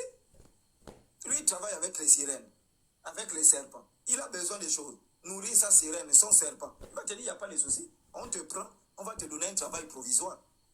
Et quand on prend le travail provisoire, on te donne, mais il y a un prix à payer dans ce travail provisoire-là. Parce que l'entité va utiliser ses capacités pour te donner le travail provisoire. Mais l'entité gagne quoi en retour? C'est une entité, il faut la nourrir. C'est un business. D'accord, moi je te donne le travail provisoire, mais en retour, qu'est-ce que je gagne? Tu me donnes quoi? Est-ce que vous comprenez un peu? C'est comme moi, ayant grandi chez les Pouvis, les Pouvis, je suis étonné un peu de ce que les autres étaient. Je suis étonné. Parce que moi, j'ai grandi au village de la Vouboué. Il y a eu peut-être 3 initiations. Depuis 2003, il y a eu peut-être que 3 initiations. Moi c'est pourquoi quand je suis étonné. Il y a eu peut-être que 3 initiations. C'est pour vous dire que les initiations ne sont pas des choses avec lesquelles on plaisante. Ce ne sont pas des choses où quelqu'un s'initie aujourd'hui, demain il devient initiateur. Ce n'est pas possible. Regardez, moi j'ai été initié depuis 2003. Ensuite, je crois 2005. 2005, 2025, ça fait combien? Ça fait quoi? 20 ans. Mais je n'ai pas le grade d'initier. Je ne peux même pas commencer à initier quelqu'un pour lui dire quoi. Je n'ai pas été choisi pour faire ce genre de choses. Déjà que moi je suis fan, donc je suis allé m'initier chez les Bilobs. Là-bas, on m'a initié, mais on ne m'a pas permis d'utiliser les choses des Bilobs. On ne m'a pas autorisé à le faire. Hein? Donc il y a des choses que vous devez comprendre. Regardez, c'est une histoire, une parenthèse. Dans ma famille, mon arrière-grand-père, il avait le bouiti. Il a donné ça à son neveu pour dire, quand mon fils là va grandir, tu lui donnes. Le neveu n'est pas dit, il a touché, si c'est quoi là? Mon arrière-grand-père, avant de décéder, il a appelé mon oncle pour dire, le bouiti là, je devais te donner, mais ne touche plus jamais ça parce qu'il a souillé le bouiti là. Donc vous allez voir, c'est pourquoi c'est important lorsque vous partez chez quelqu'un qui fait le bouiti, mais c'est quoi son origine? L'origine de son bouiti là sort d'où? Et ce qui fait que l'homme à qui on avait donné le bouiti, que mon arrière-grand-père avait donné le bouiti là, il a gaspillé les gens. Est-ce que vous comprenez? Parce que du côté des gens, on a dit non, le bouiti est souillé, ne touchez plus jamais à ce bouiti-là. Plus jamais parce qu'il est souillé. Ce qui fait que lui, ayant souillé, il va continuer à gaspiller les gens. Faites attention, les gens, la vie. Tu es rentré dans l'armée. Fais tes progressions, progresse. Oh non, on a nommé les autres, on a décoré les autres. L'autre est déjà capitaine. Mais est-ce que tu connais le prix à payer? Laisse l'univers. Ton travail va te récompenser. Le travail va te récompenser. Les gens sont... Et surtout nos jeunes sœurs, l'impatience. L'impatience avec ces jeunes filles. Oh, je vais me marier, j'ai déjà 25 ans. Mais peut-être que l'univers a prévu que tu vas te marier à 45 ans. C'est à 45 ans que tu vas trouver l'homme de ta vie. C'est ce que l'univers a prévu. Quand tu es là, tu dis non, moi, c'est maintenant là que je veux. Je veux me marier. Tu vas aller te marier avec quelqu'un. Ça va se passer mal. Vous voyez? Donc, merci mon frère pour tout ça. Et c'est ce que nous disons aux gens. Nous disons aux gens, Moi, je ne mène pas des combats culturels. Je ne peux pas me rabaisser aux rites initiatiques. La plupart des rites initiatiques, la plupart des tenants des temples, tout ça, beaucoup sont des gourous. Mais je vous dis la vérité, ils tiennent beaucoup de gens captifs. Dans le Bouiti, il y a ce qu'on appelle... il y a un truc là. Il y a beaucoup qui menacent leurs fidèles à cause de ça. Il te cache quand tu dois voyager, il doit te cacher pour que les sorciers ne te voient pas. Et puis lui, il va te menacer pour te dire que si tu quittes mon temple, je ne vais pas t'activer là-bas, on va te tuer. Beaucoup de gens sont tenus captifs. Vous le savez que dans les cérémonies, tout ce qu'on voit là, c'est même plus le Bouiti. Ce qu'on appelle, le Misoko, quoi, c'est plus ça, vous le savez. Et ce sont des mélanges de beaucoup de traditions. Ça veut dire que Rose ou quoi, plus bois sacré, franc-maçonnerie, bois sacré, catholicisme, plus bois sacré, christianisme, plus bois sacré. En fait, il y a eu beaucoup de mélanges, mais lui-même, la base, c'est-à-dire que ce qu'on appelle ce qu'on appelle c'est devenu rare. Je vous dis, ce qu'on appelle c'est devenu rare. On a beaucoup plus de mélanges. On a beaucoup de gens qui sont... parce que le vrai Bouété, ça ne fait pas peur. Le Bouété, ça ne fait pas peur. Ça ne fait pas peur.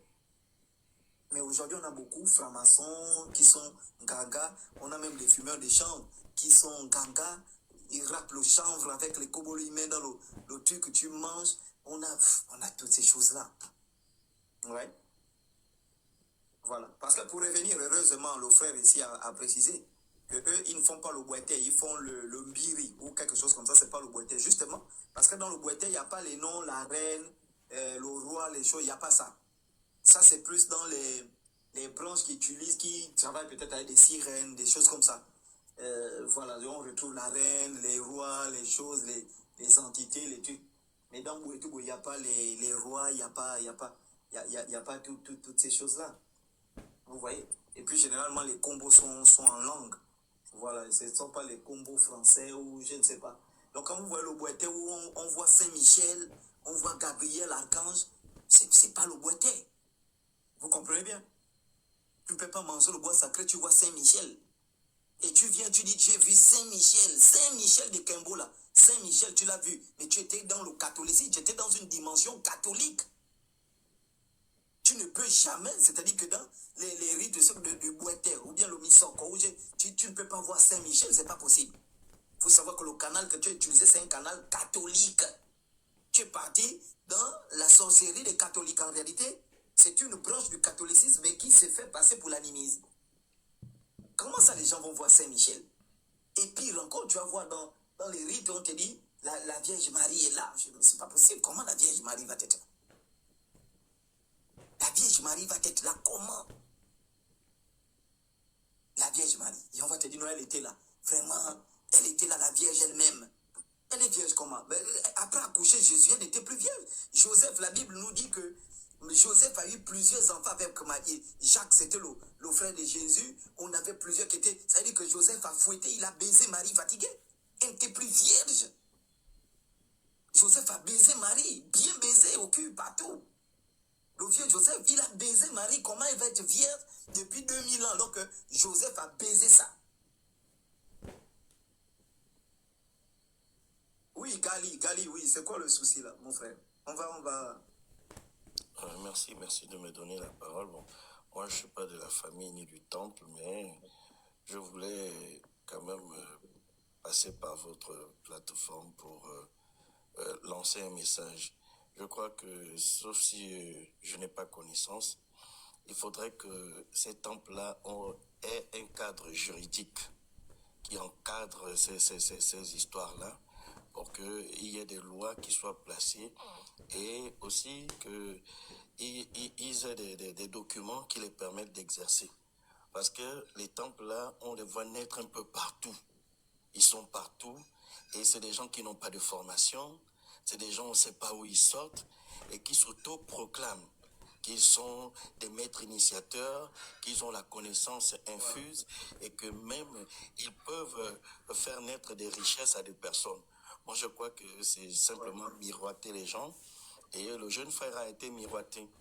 Il a été miroité, il s'est retrouvé dans une situation où on l'a miroité, malheureusement pour lui, il est passé de la vie à trépas.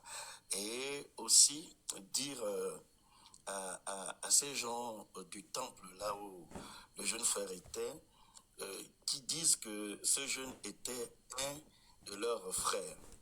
Mais je crois que même dans le cadre naturel et le cadre familial, quand on perd un être cher qui soi-disant est notre frère, on a une certaine attitude qu'on adopte.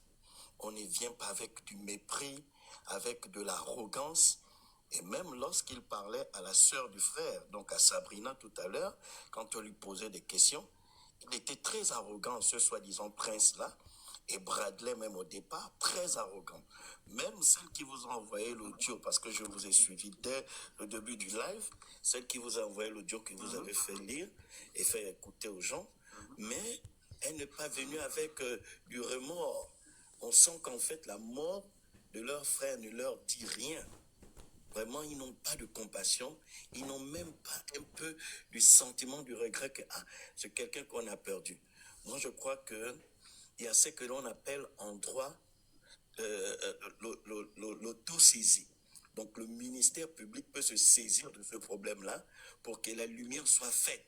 Pas forcément que la famille porte plainte ou que le temple porte plainte, mais le ministère public peut se saisir de ce problème-là, appeler la police ou encore la direction de recherche, mener des enquêtes et essayer d'apporter un éclaircissement pour que quand même la lumière sorte. Parce que là, on parle de mort d'homme. On parle de mort d'homme. Et il y a tellement de confusion et de contradictions dans leur version. L'autre vient dire non, ben c'était un problème d'argent, c'était de l'homosexualité, c'était ceci. Mais en fait, on n'est pas dans tout ça. Ce qui nous importe ici, c'est la mort et la manière, les circonstances de la mort de la personne. C'est quelqu'un qui a été dans votre temple. Et soi-disant, avant de mourir, il a dit certaines choses. Mais s'il a dit certaines choses et que vous êtes les parents de ce dernier-là, de façon, on va dire, par alliance, il y a une manière de venir. Vous n'allez pas venir dire que, bon voilà, de toutes les façons, est-ce que vous vous entendez parler? Parler avec autant de mépris, il y a anguille sous roche. Il y a anguille sous roche et il y a trop de zones d'ombre. Moi, ce que je voulais dire, c'est qu'il faudrait un cadre juridique pour ces soi-disant temples-là.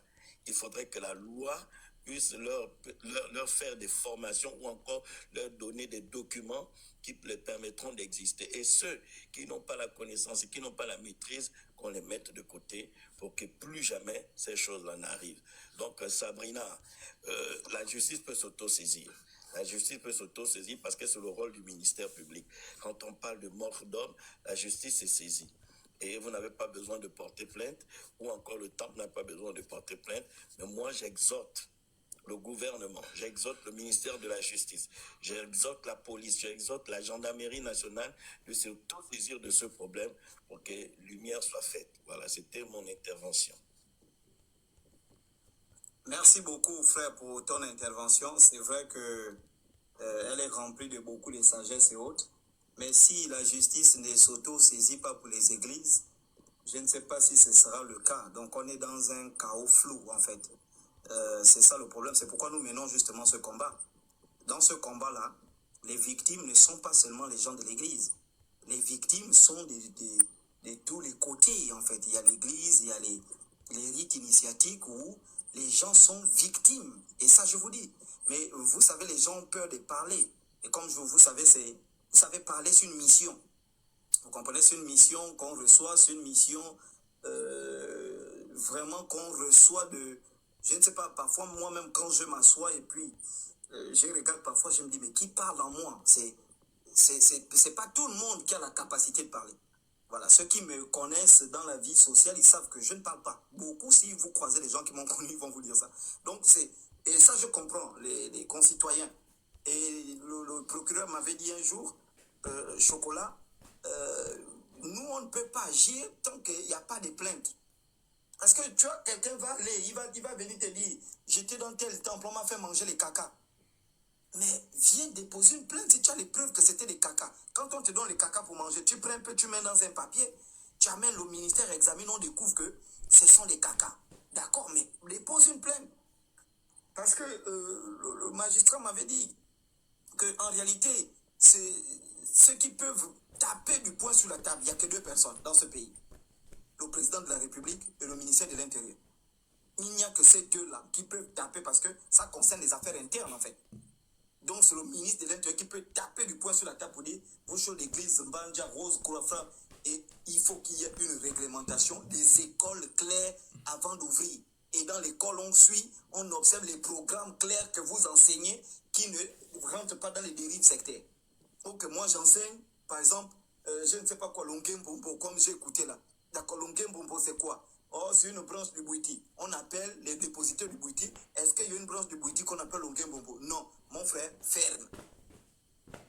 Oui, toi tu enseignes quoi? Oh, moi j'enseigne, je ne sais pas, Longem Bumba. Longem Bumba, c'est quelle branche? Oh, c'est une branche du Mbumba, on appelle les dépositaires du Bouiti. Est-ce que c'est ça? Non, mon frère, ferme. Mais c'est ça, c'est... Vous savez, on est là, et puis c'est pourquoi vous voyez, moi je fais ce qu'on appelle l'éveil de conscience. L'éveil de conscience, ça veut dire qu'on fait des dénonciations, des enseignements qui vont amener l'individu à s'auto-saisir pour dire, ah tiens, ce qu'il dit là, c'est vrai, moi je constate que c'est la même. Non, je me retire. Parce qu'au niveau où nous sommes, bon, quand vous voyez le pays, peut-être si vous me parlez comme ça au Rwanda, écoutez, au Rwanda on est sûr, parce que récemment ils ont fermé 10 000 églises. Et 10 000 églises, il y a des temples, on ferme. Quand vous parlez comme ça en Chine, si en Chine vous tenez ce discours que Xi Jinping doit agir parce que ça on n'accepte plus, les autorités agissent rapidement. Voilà, mais au Gabon, bon, écoutez, actuellement, vraiment on ne peut que se consoler en disant la justice doit s'auto-saisir, toutes ces choses, mais bon. Ou bien qu'on doit fermer les temples qu'ils ont. Et déjà, moi, quand je viens sur la toile, je me dis que ça ne va jamais se faire. C'est-à-dire fermer des temples et tout. Moi, j'observe, j'observe les politiques, j'observe, je sais que... Vous voyez les hommes politiques participer à des réunions où on met le cabot entre les mains de Jésus, ils ne peuvent pas fermer les temples.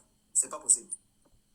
En fait, ça veut dire que ce sont les gens qui prient le même Dieu, les mêmes entités, mais juste dans des branches différentes. Mais or, après, c'est le peuple qui se retrouve victime. Il y a des enfants de 6 ans, 7 ans, 10 ans qui sont victimes des pasteurs, qui sont victimes. Les gens ne savent plus où aller. Vous comprenez un peu? Quand quelqu'un va mettre un gangamin, le miel dans son bangala, et il donne à un enfant de 16 ans que suce, c'est ça le Bouiti. Et vous voyez, donc la personne se dit, ben, c'est normal, c'est ça là le Bouiti c'est le bangala. Vous voyez que c'est inimaginable. Voilà. Oui, oui, Karishland. Oui, bonsoir mon frère. En tout cas, je suis tombé sur le live là, très intéressant. Et moi, je vais apporter ma petite lumière sur ce dossier. Premier abord, déjà, je ne comprends pas pourquoi l'on vient de perdre un frère et certains viennent sur le live pour déjà le charger, on va dire, entre guillemets. On vient de perdre une personne, un être cher, et on vient pour se charger ou se décharger.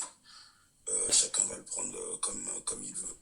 Concernant le temple, des frères du temple qui ont perdu un frère, ils viennent encore le charger alors qu'ils viennent de perdre un frère. Déjà, il y a des choses, je veux dire, dans nos valeurs chez nous, c'est pas comme ça doit pas se passer comme ça. On vient de perdre un être cher et on vient se décharger, sortir sa vie privée et au lieu d'aller chercher le pourquoi du comment, essayer de trouver des solutions déjà. Les zones, déjà, merci d'avoir fait le live pour ce jeune frère qu'on vient de perdre. C'est pas normal et j'espère que nos autorités vont se charger de cette affaire, comme le frère vient de dire en bas. Il y a des lois, on est dans une nation, il y a des lois, quoi. Il y a des lois, il faut s'en servir. Et sincèrement, pour ma part, comme tu as si bien dit, ton live n'est pas là pour charge ou quoi, c'est pour justement s'informer et comprendre ce qui s'est passé. Ce live a été fait, tu l'as fait dans ce sens-là, et malheureusement les personnes de ce temple sont venues déjà en mode défense. Pas, il est où le problème? Déjà ça c'est déjà, vous l'avez si bien soulevé tout à l'heure, c'est pas clair. Et je pense qu'il est l'heure justement de comprendre, de vraiment chercher à comprendre on en est arrivé là justement pour plus que ça se reproduise. Il est là en fait, le sujet il est là, il faut se concentrer dessus. Et voilà, c'est ce que je voulais apporter. Je ne vais pas être très long, mais je pense que c'est très clair, c'est très limpide. On ne peut pas, ayant perdu une personne, et commencer à dire il était je ne sais pas, homosexuel, il avait 4 voitures, et enfin, il y avait du non-sujet, quoi, en fait. Et ça, c'est vraiment triste. Ça prouve à suffisance que des personnes ont des choses à se reprocher, desquelles je pense que le temps nous le dira. Et puis voilà, en tout cas, je t'encourage encore dans ce que tu fais, les éveils de conscience. Merci On en a beaucoup, besoin. Bonne merci continuation à beaucoup, toi. Karishland. Voilà, donc je vous informe que c'est Karishland qui m'a accompagné en Suisse. Vraiment un grand frère que je respecte beaucoup, que j'aime beaucoup. Vraiment, peut-être pour ceux qui ne le savent pas, c'est vraiment lui qui m'a amené en Suisse, qui m'a guidé. On a fait un très beau voyage. On a animé une belle conférence en Suisse. On a passé de très bons moments et on a fait de la Suisse, la France en voiture. Vraiment, voilà, c'est un frère gabonais fan de l'Estuaire également, qui est du côté de Paris, qui est français. Et donc, qui est parti en France depuis les années 80. Et puis, c'est vraiment un grand frère qui, vraiment en Europe, quand j'arrive, il fait tout avec Dadan Gobo. Et son épouse Christelle, vraiment ce sont des c'est vraiment ce sont des grands frères, hein, Karishland. Voilà, donc il a un grand label de production là-bas.